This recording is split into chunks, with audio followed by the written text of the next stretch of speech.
Première. Monsieur, la première question, c'est la question de pourquoi Baudaï a choisi votre frère et comment est-ce qu'il l'a choisi?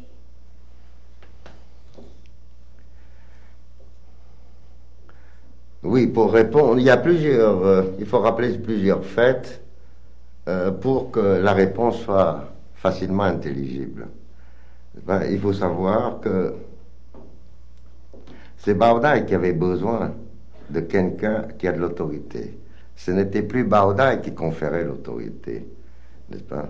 En ce qui concernait l'histoire du Vietnam, à cette époque-là, surtout, déjà, n'est-ce pas? Ce qu'il fallait, c'est quelqu'un ayant une autorité sur le Vietnam, sur le peuple vietnamien. Or, dans tous les pays anciennement colonisés par les Français, n'est-ce pas,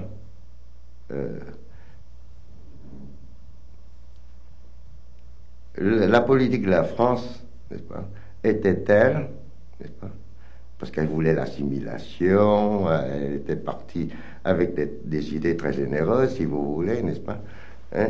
Mais cela a résulté en ceci, c'est que dans aucun des pays que la France avait dominé, protégé ou colonisé, il ne s'est dégagé de personnalités susceptibles ou disposant, si vous voulez, de circonstances permettant que son influence puisse s'étendre sur son peuple, sur l'ethnie, sur le pays même, n'est-ce pas, le propre pays.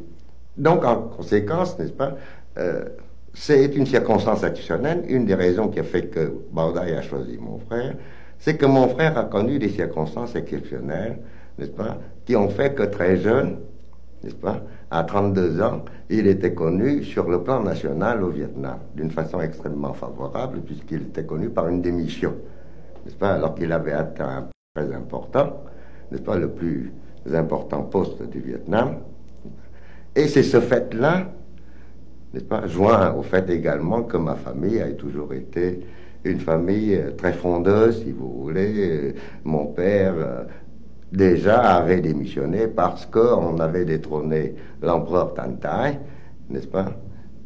Et si vous voulez, à la suite de ça, qu'un de ses fils, encore très jeune et ayant atteint, si vous voulez, n'est-ce pas, le sommet de la carrière, n'est-ce pas, a démissionné au bout de 6 mois.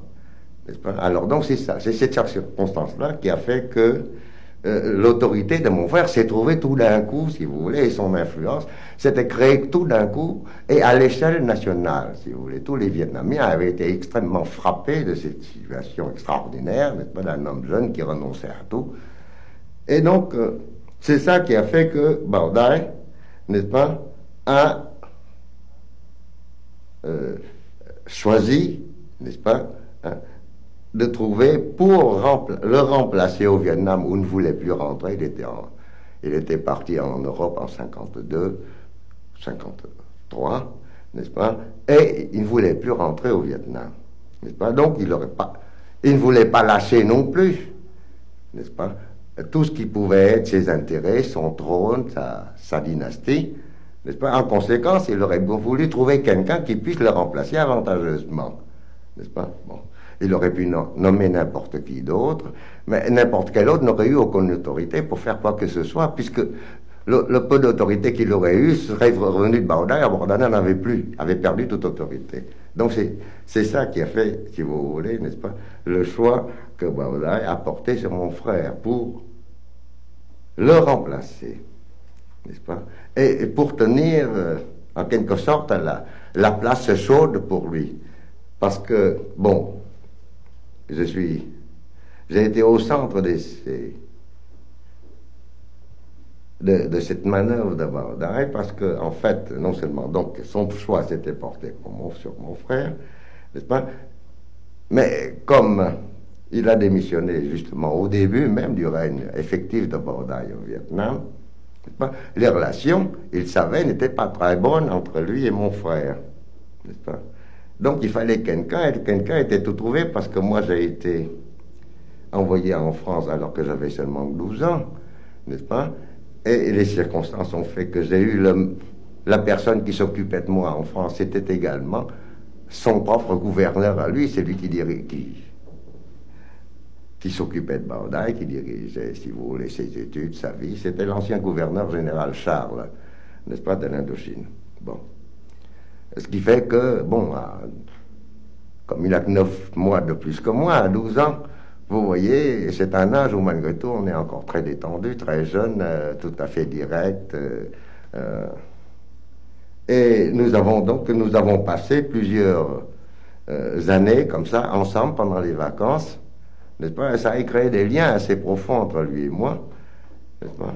Et donc, c'est cette amitié d'enfance qui a fait que il a eu recours à moi pour essayer, n'est-ce pas, d'amener mon frère, si vous voulez, à accepter, et voilà, sur le poste de Premier ministre et de le remplacer au Vietnam.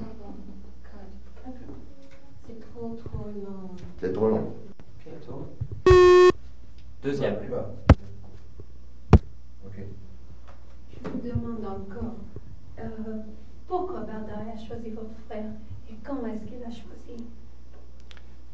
Baodaï a choisi mon frère parce qu'il s'est trouvé que mon frère, peut-être pas par ses mérites personnels seulement, mais par les circonstances, a eu l'occasion d'être connu, n'est-ce pas, à l'échelon national, alors qu'aucune autre personnalité au Vietnam n'a eu cette chance.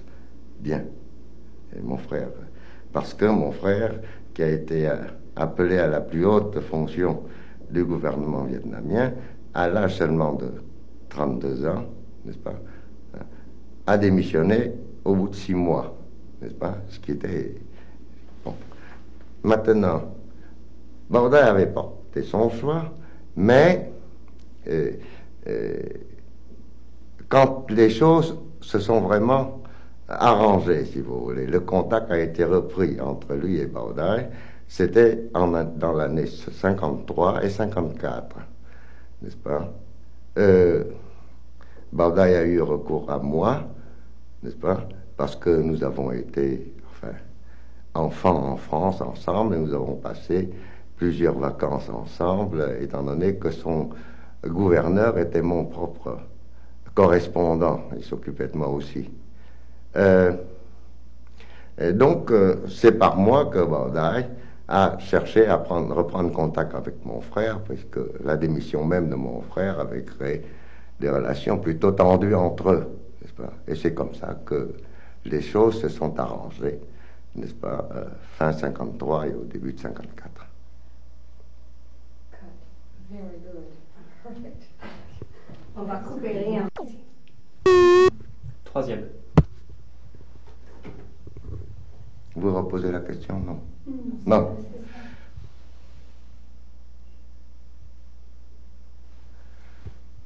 La façon la plus simple de vous dire quelle était la situation du Vietnam, c'est peut-être de vous dire mes impressions la première fois que je suis revenu au Vietnam.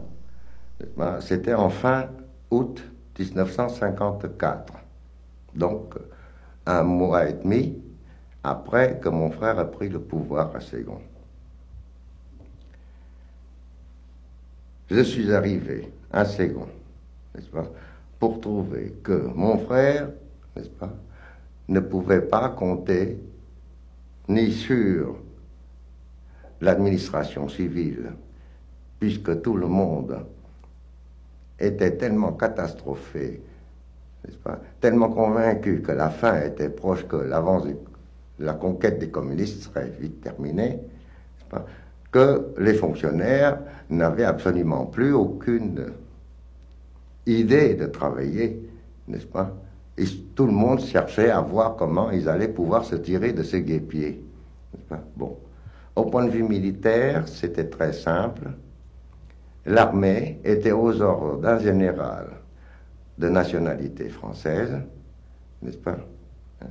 Et qui était en rébellion ouverte. La première nuit que j'ai passée avec mon frère à Saigon, dans son palais, n'est-ce pas? Et c'était l'habitude, mais c'était la première fois, n'est-ce pas, que j'ai entendu ça, n'est-ce pas? toute la nuit, des commandes-cars et des voitures mitrailleuses et des blindés de l'armée faisaient la ronde tout autour du pâté, n'est-ce pas, du palais du gouvernement, n'est-ce pas? En même temps, avec des mégaphones, aussi bien que par leur poste de radio de l'armée, n'est-ce pas? Toute une campagne avec tous les slogans contre le gouvernement. Donc c'était la rébellion, l'armée était en rébellion ouverte, n'est-ce pas? Non seulement ouverte, mais absolument ostentatoire, vous voyez, bon. Que dirais-je? Nous n'avions plus aucun sou, n'est-ce pas? Les trésors étaient à vide, et quelques mois plus tard, quand la France nous avait remis l'office d'échange, c'est-à-dire les avoirs étrangers, n'est-ce pas, car les devises étrangères appartenant au pays, n'est-ce pas, eh bien, le bilan, n'est-ce pas, non seulement n'était pas nul, mais il n'était même pas positif, puisqu'il y avait un trou de plusieurs milliards de francs en devises étrangères. L'administration française... Attends, il faut changer d'abord. It's very good. Ça, c'est... 7 ans. Quatrième plus bas. Et c'était à ce moment-là aussi, si vous voulez, que les réfugiés devaient être, n'est-ce pas, réhabilités, c'est-à-dire réinstallés. Or, nous n'avions pas la garantie de la sécurité pour les réinstaller dans des terres plutôt vierges, n'est-ce pas? Donc, en même temps, n'est-ce pas, dans la région de Saigon-Solon, des centaines de milliers de réfugiés étaient provisoirement installés dans des quartiers un petit peu plus lointains, mais tout de même encore dans la banlieue de Saigon, n'est-ce pas? Et tout ce monde-là était là, puisqu'ils ne pouvaient pas travailler, ils n'avaient pas de terre, n'est-ce pas, pour cultiver. Et alors ça faisait un mélange de gens qui allaient chercher les uns et les autres pour essayer, n'est-ce pas, d'abord de retrouver leurs amis, ce qui créait une confusion énorme qui n'était certainement pas sans influence sur le moral, si vous voulez, des civils même de Saigon, n'est-ce pas? Tout le monde s'est trouvé dans cette espèce de désordre, d'anarchie, n'est-ce pas, de peur, de crainte, n'est-ce pas?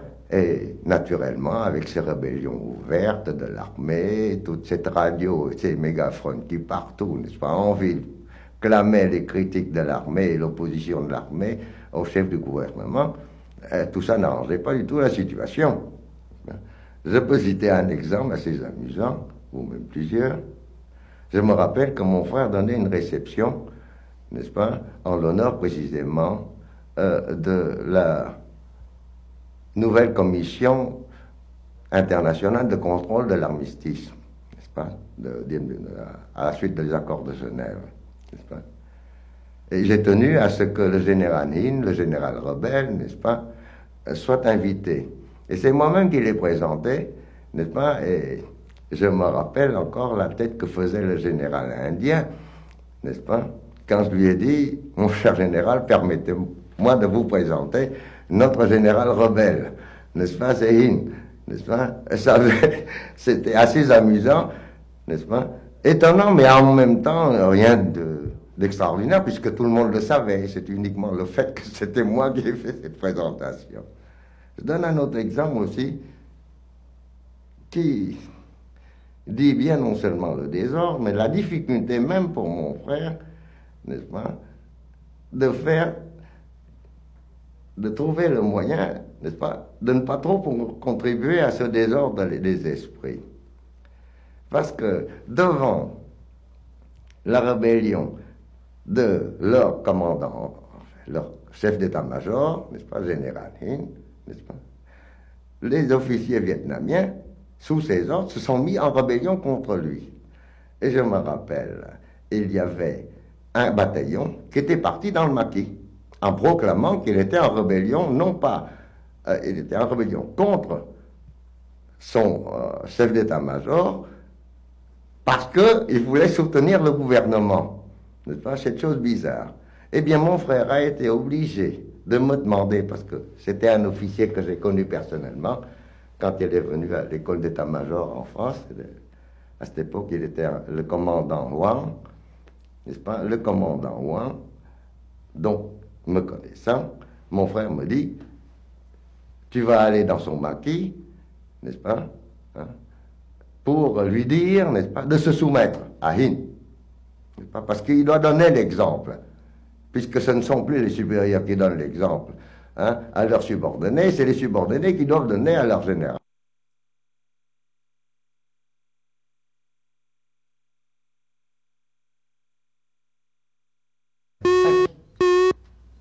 Cinquième.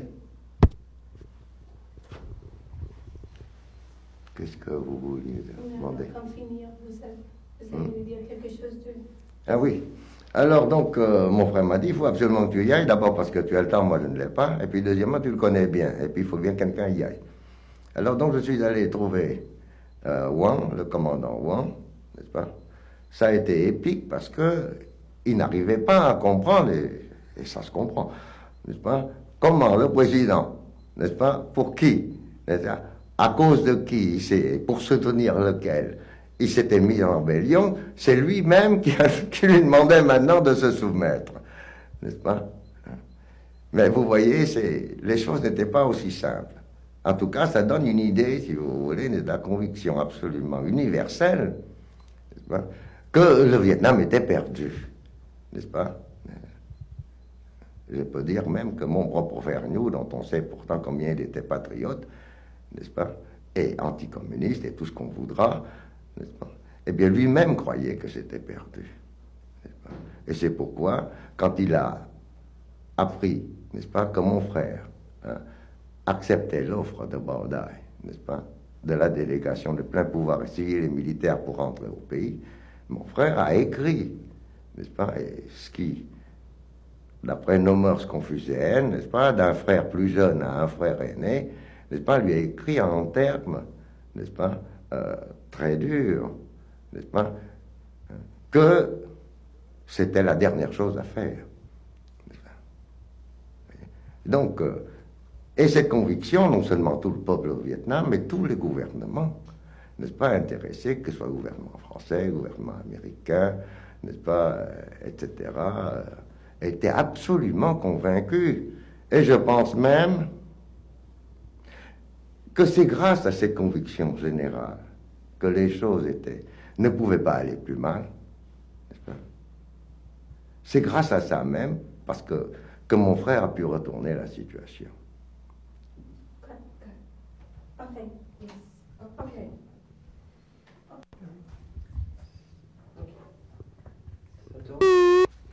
Sixième. Donc, d'un côté, nous avions l'armée qui était en rébellion ouverte, et de l'autre côté, la police, n'est-ce pas, était aux mains de pirates, n'est-ce pas? C'est très simple, les Binh Xuyen, n'est-ce pas? Bon, alors donc, et les Binh Xuyen, à ce moment-là, n'est-ce pas, avaient créé tout un quartier de bordel, n'est-ce pas, à Binh Cang, n'est-ce pas, dans les environs de Saigon. C'est absolument extravagant. Or, on n'arrive toujours pas à comprendre pourquoi, n'est-ce pas, non seulement Bảo Đại tenait à ces Binh Xuyen et à leur donner, n'est-ce pas, la police de la ville, n'est-ce pas, mais que d'abord le gouvernement français, n'est-ce pas, et à la suite le gouvernement américain ont insisté non seulement pour que nous ne faisions rien pour enlever la police à ces pirates Binh Xuyen, mais qu'au contraire, nous donnions à leur chef, Bai Vien, n'est-ce pas, le poste de ministre de l'Intérieur. C'est extraordinaire, n'est-ce pas? C'est comme si aux États-Unis, n'est-ce pas, on allait demander à la Maison Blanche, n'est-ce pas, de nommer M. Al Capone, hein, comme chef de toute la police, comme ministre de l'Intérieur des États-Unis, après qu'on ait confié à ses lieutenants, n'est-ce pas, la tâche de régler, n'est-ce pas, l'ordre et la sécurité, non seulement à Chicago, mais dans toutes les villes américaines. C'est de cette taille-là. Et cependant, n'est-ce pas, et ces choses-là se sont faits non seulement, n'est-ce pas, par des conseils, mais ça, par écrit. Bon, je me rappelle, un jour, mon frère qui aimait beaucoup recevoir, n'est-ce pas, les avis des uns et des autres sur toutes les questions, n'est-ce pas? Alors donc, j'étais dans son bureau et il me parlait de choses et d'autres, et puis tout d'un coup, il me dit, ah, il va falloir que tu t'en ailles, parce que je vais recevoir les bonnes sœurs. N'est-ce pas? Je ne comprenais pas. Je dis, oui, je sais bien que c'est un homme charitable et qu'il est un bon chrétien, mais enfin, recevoir des bonnes sœurs, n'est-ce pas, enfin, en audience, c'est tout à fait extraordinaire. Et je lui demande pourquoi, il me dit en souriant, mais non, il s'agit du haut commissaire de France, le général Elie, l'ambassadeur des États-Unis, général Collins. Je lui dis, pourquoi tu dis que c'est les bonnes sœurs? Il dit, mais c'est très simple, n'est-ce pas? Ainsi, ils ne font qu'insister tous les deux, n'est-ce pas, pour que je nomme Biden comme ministre de l'Intérieur, n'est-ce pas? Et pour ce faire, non seulement pour montrer qu'ils étaient absolument d'accord, n'est-ce pas, le gouvernement de France et des États-Unis, non seulement ils m'écrivent, n'est-ce pas, un texte identique, sauf que l'une est en version française et l'autre en version anglaise, mais ils viennent ensuite, n'est-ce pas, me le confirmer verbalement, n'est-ce pas, en venant non pas l'un après l'autre, mais ensemble, comme les bonnes sœurs de chez nous, n'est-ce pas, qui ne sortent jamais qu'à deux. Et c'est pourquoi, tu trouves étonnant, mais je les appelle les bonnes sœurs. Voilà la situation. Ne trouvez-vous pas ça amusant? Voilà la politique au Vietnam. Oh, ça c'est parfait. Ça tourne. Septième. La politique des États-Unis, n'est-ce pas, a changé, n'est-ce pas, a évolué avec l'évolution même de son jugement, du jugement des États-Unis concernant la viabilité du Vietnam et du régime de mon frère. Au départ, comme tout le monde, les Américains pensaient que la situation du Vietnam n'offre plus aucun avenir, que c'était terminé, n'est-ce pas? Et bien. En conséquence, vis-à-vis du gouvernement du Vietnam, quoique animé des meilleures intentions, n'est-ce pas, les États-Unis, comme nous l'avons vu, n'est-ce pas, ont suivi, n'est-ce pas, exactement la même politique que la France. Bon, l'histoire des bonnes sœurs. Et l'aide américaine, n'est-ce pas, consistait surtout en une aide humanitaire, n'est-ce pas, une sorte, bon, de remords, de sympathie, en disant ce pauvre peuple, nous ne pouvons rien pour lui, n'est-ce pas, c'était malheureux, les circonstances sont trop mauvaises, n'est-ce pas, bon, et c'est qui explique pourquoi, n'est-ce pas, voyant que seuls les Français avaient une certaine politique, ils ne voulaient pas gêner cette politique, n'est-ce pas, parce qu'ils ne voyaient pas d'avenir à faire autre chose. À la suite de la défaite, n'est-ce pas, de l'écrasement des sectes religieuses, n'est-ce pas, de tout ce qui faisait cette espèce de tribalisme organisé par le système français, à ce moment-là, la défaite ayant été éclatante, les États-Unis ont commencé à changer leur point de vue. Ils se sont dit quand même peut-être qu'il y a un petit grain d'espoir. Et dans ces conditions-là, peut-être que nous pourrions davantage aider, n'est-ce pas? Et en somme, nous avions commencé par avoir une aide commerciale, n'est-ce pas? Par avoir des missions d'experts pour, premièrement, nos administrations, n'est-ce pas? La police, les organisations administratives du pays. Bon, on a envoyé par Michigan State, n'est-ce pas? Bon, que nous avons accepté avec beaucoup de reconnaissance, n'est-ce pas? Beaucoup d'experts. Bon. Ensuite, au point de vue militaire, C'est quoi?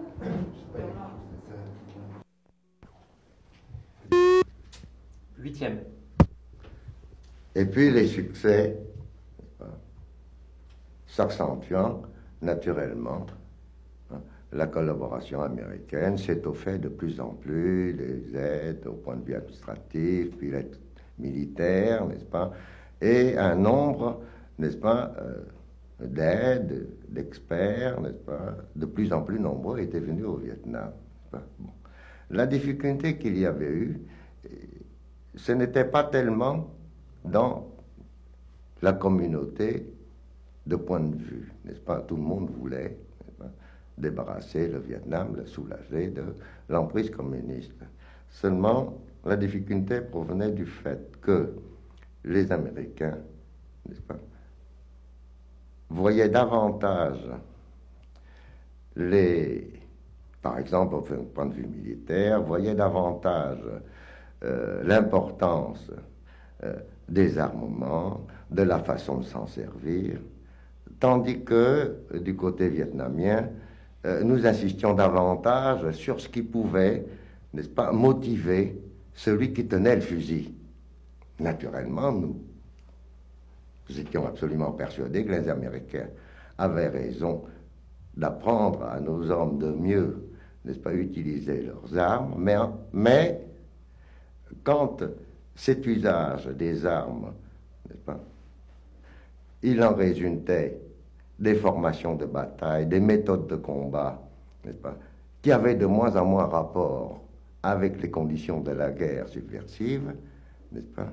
Alors ça a commencé, hein, les premières difficultés, les premiers désaccords, n'est-ce pas? Bon, d'un autre côté, au point de vue civil, au point de vue de la population, les Américains pensaient, n'est-ce pas, que la meilleure façon de consolider, n'est-ce pas, le moral des gens, c'était de leur apporter, c'était de faire, comme ils disaient, une vitrine, n'est-ce pas, comme une vitrine de boutique, mieux achalandée, n'est-ce pas, mieux fournie, beaucoup plus séduisante, n'est-ce pas, et les gens auraient des raisons, davantage de raisons, n'est-ce pas, d'aimer à vivre, donc, tandis que nous, ce que nous cherchions, n'est-ce pas, c'était plutôt de donner aux gens, n'est-ce pas, davantage, non pas l'envie de mourir, mais de risquer leur vie, n'est-ce pas, et c'était le prix si on voulait libérer le pays du communisme. C'est sur ces plans-là que ça a été très difficile, et comme toujours, n'est-ce pas, étant donné que pour l'aide américaine, il fallait une justification, et que les Américains ne voyaient de justification dans l'usage de cette aide, de la contrepartie, n'est-ce pas, de l'aide commerciale, c'est-à-dire des devises qui ça nous rapportait, n'est-ce pas, ils ne libéraient ces devises, ils ne les débloquaient, n'est-ce pas, que s'ils étaient persuadés eux-mêmes. Donc il fallait, n'est-ce pas, que tous nos programmes d'action, n'est-ce pas, comportent une part de plus en plus grande, si vous voulez, de ce que les Américains pensaient indispensable. Et c'était, je crois, n'est-ce pas, ça c'était la rançon du succès, n'est-ce pas, autant du fait que on mésestimait l'importance, on ignorait, n'est-ce pas, hein, l'efficacité possible. Nous avions les mains beaucoup plus libres, n'est-ce pas, du jour où l'espoir était venu dans le camp américain que l'avenir était pas si noir. À ce moment-là, les Américains s'intéressant davantage, ils mettaient leur propre vision, si vous voulez, de la façon de reconquérir le pays, de la façon de reconquérir l'opinion. Un des exemples, si vous voulez, c'est par exemple... Non, pas d'exemple. Parce que ça... 9. Oui, mon frère New avait des contacts avec les autorités communistes du Nord. Naturellement, nous ne le proclamions pas pour ne pas nuire au moral de nos troupes, parce que qui est-ce qui voudrait être le dernier mort, n'est-ce pas, avant une armistice, n'est-ce pas? Et si nous avions laissé ébruiter la chose, naturellement, personne ne voudrait mourir, n'est-ce pas? Donc personne ne pourrait plus combattre avec la même ardeur. Mais il est bien évident, n'est-ce pas, que quand on fait la guerre, n'est-ce pas, c'est parce qu'on veut la paix. Et quand on fait une guerre pour obtenir une paix, il est nécessaire qu'à tout instant de cette guerre, on ait les meilleurs contacts, je veux dire les contacts les plus sûrs, n'est-ce pas, avec l'ennemi, de façon à se préparer, parce qu'une guerre comme une paix, n'est-ce pas, c'est le résultat, n'est-ce pas, de quoi, n'est-ce pas, de l'insatisfaction ou de la satisfaction plus ou moins acceptable, n'est-ce pas, des desiderata de chaque côté, n'est-ce pas. Il fallait donc ces contacts, n'est-ce pas, pour que d'un côté comme de l'autre, on connaisse mieux quel est le niveau de ce que l'autre penserait acceptable. Ce n'est que comme ça qu'on puisse arriver, n'est-ce pas, à réaliser une paix, n'est-ce pas.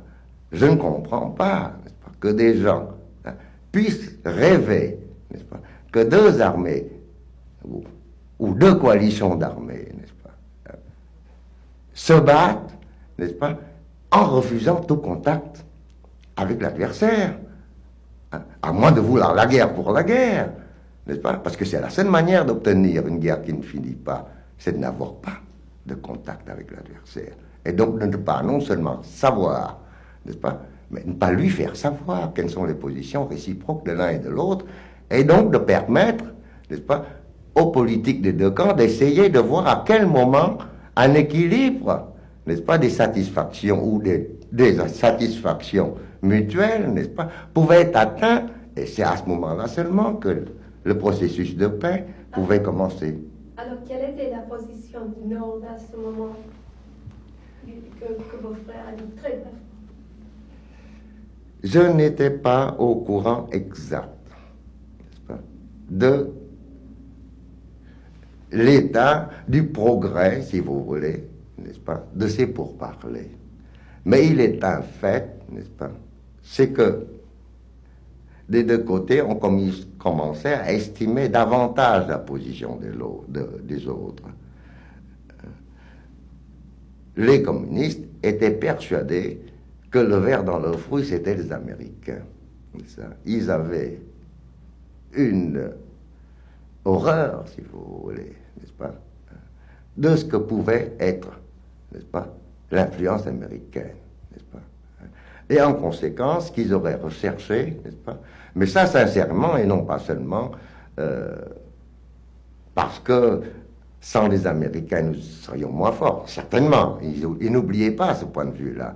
Mais je pense qu'il y avait quelque chose d'authentique, si vous voulez, dans cette espèce de crainte viscérale, si vous voulez, n'est-ce pas, qu'une présence, la proximité, n'est-ce pas, et l'amitié de l'Amérique avec nous, n'est-ce pas, pouvait représenter pour eux de redoutables, n'est-ce pas. Et il fallait essayer de leur faire comprendre de notre côté également, n'est-ce pas, que ce que nous redoutions, n'est-ce pas, c'était les méthodes, n'est-ce pas, et c'était l'effet que ça pouvait avoir sur la vie de notre peuple et sur l'avenir de la nation, que le communisme, avec toutes ses implications internationales, d'un côté comme de l'autre.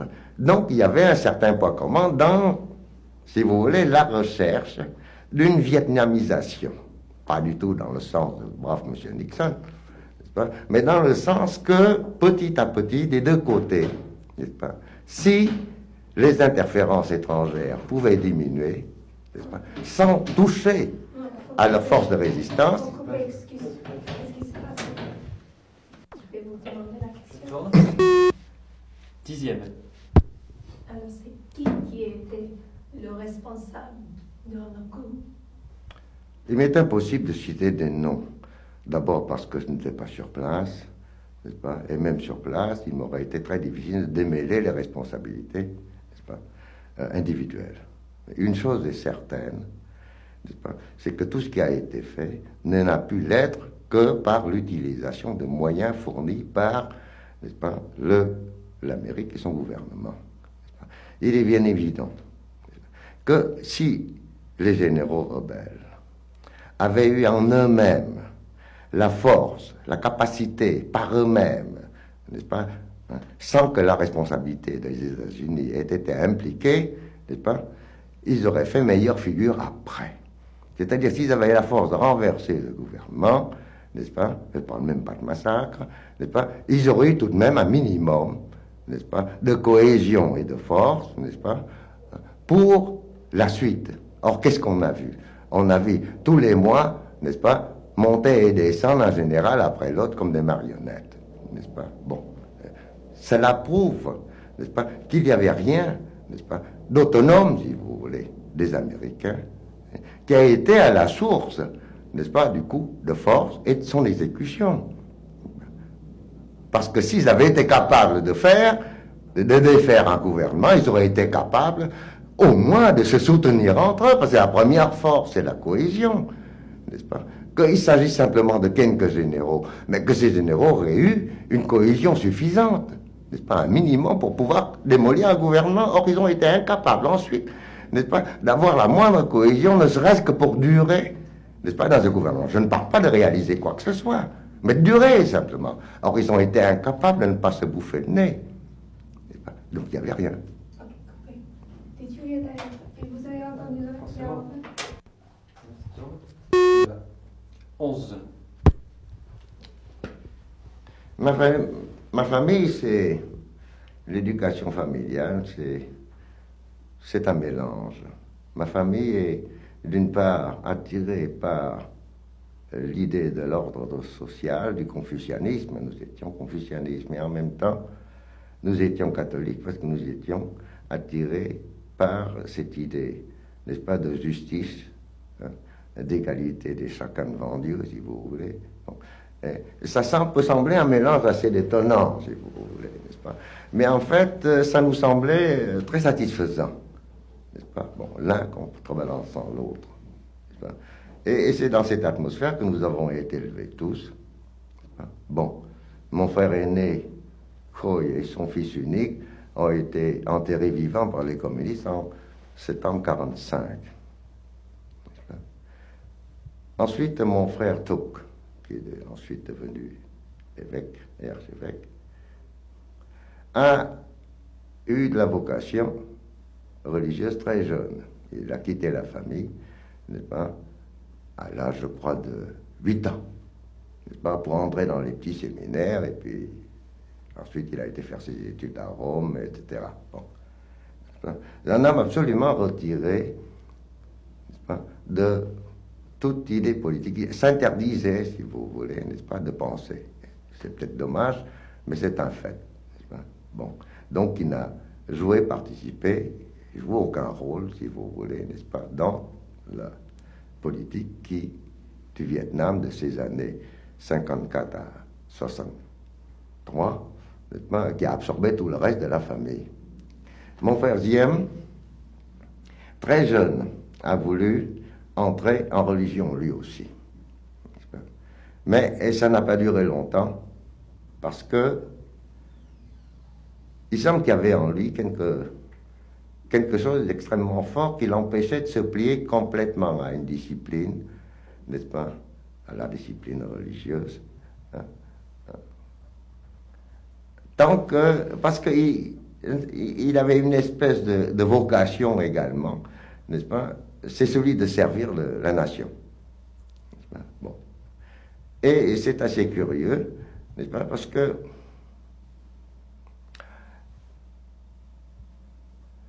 mon frère avait un sens extrêmement aigu du devoir vis-à-vis de la nation. Mais vous savez, le sens du devoir, un peu geste gratuit, le genre prenez besoin d'espérer pour entreprendre et réussir pour persévérer. Vous voyez, alors, mon frère a toujours été quelqu'un, n'est-ce pas, extrêmement, comment dirais-je, fixé, n'est-ce pas, déterminé sur cette trajectoire du service du pays, n'est-ce pas?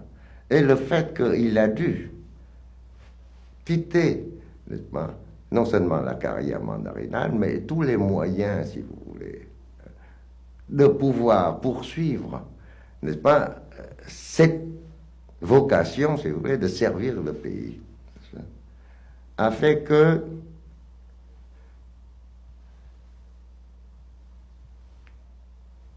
depuis l'âge de 32 ans, jusqu'à l'âge de 50 et quelques années, quand il a commencé à revenir au pouvoir, n'est-ce pas, il était resté une sorte, si vous voulez, n'est-ce pas, de fonctionnaire, de serviteur du peuple, si vous voulez, en dehors des cadres. C'est comme un fonctionnaire placé hors cadre, n'est-ce pas? Et il a Et pour lui, le retour, n'est-ce pas, au pouvoir a été une occasion longtemps attendue, n'est-ce pas, de pouvoir faire quelque chose, enfin.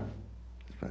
Donc c'est ça qui explique, n'est-ce pas, que lui qui sortait très peu, il visait une vie presque érémitique, n'est-ce pas, était cependant, comment dirais-je, très au courant, très à l'écoute, justement, de ce qui fait tic, si vous voulez, n'est-ce pas, dans le corps des gens, n'est-ce pas, les réactions du peuple.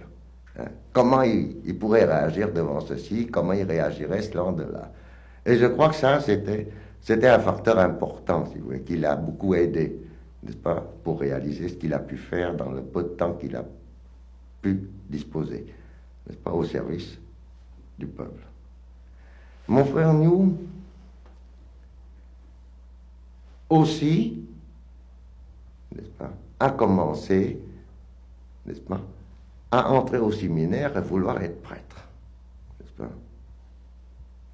Et il a dû batailler énormément, n'est-ce pas, pour réaliser sa vocation, n'est-ce pas, mais ses supérieurs ecclésiastiques, n'est-ce pas, ont toujours refusé. C'est comme ça qu'il est rentré dans la vie civile, si je peux dire, la vie laïque.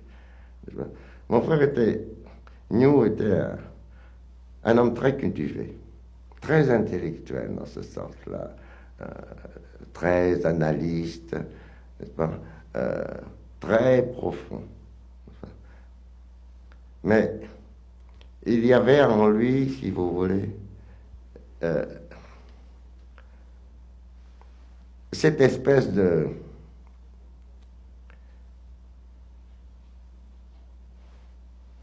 sentiment de blasé, si vous voulez. Pas du cynisme, mais une espèce de, comment dirais, de sentiment comme on est revenu, n'est-ce pas, d'un certain nombre de choses en ce qui concerne les personnes, et il ne s'étonnait plus tellement, il ne s'indignait plus tellement devant les erreurs ou les fautes des personnes.